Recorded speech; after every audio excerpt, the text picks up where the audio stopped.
Chris, do you think that virtual events are going to stick around even when we go back to a more in-person type format when people start feeling more comfortable? Honestly, yes. Why? Honestly,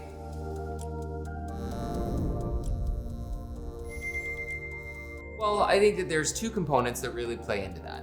One, you have greater reach with a virtual event. So you can have people come and attend your event from all over the world. The other side of it is the participants. So by hosting a virtual event, you can have people, again, from all over the world participate in helping create the content.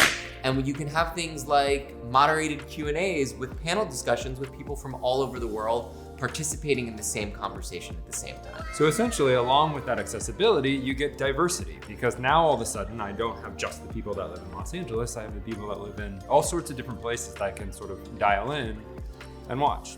One of the difficulties with a virtual event is to get people to actually communicate and talk to each other as if they were in reality.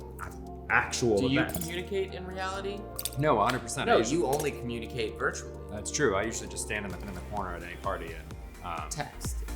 yeah, Get me out of here. yeah, by myself. So you can do that in a virtual event. You don't have to actually have that awkward interaction with a real human being. And you can just be in your underwear. Correct. With virtual programming, you can create more interactive audience engagement. So things like digital questions and answers, chats, polling. We've done things like personality quizzes. There are lots of ways that you can augment the interaction to create communication between your audience that you wouldn't necessarily be able to do in an in-person style program. True. So even in a real-time event, you couldn't be able to take a live poll while people are watching the speaker. So these are Unless it was Who Wants to Be a Millionaire. These are interesting add-ons to a virtual event that you can kind of get people more focused in your event instead of just having people fall asleep in their chair while watching something.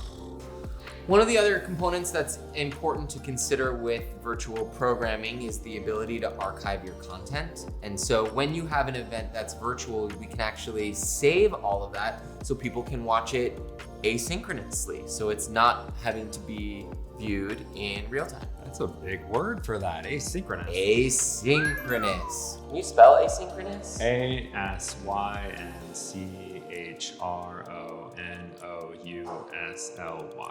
We're gonna see if he spelled that correctly or not when we see the edit.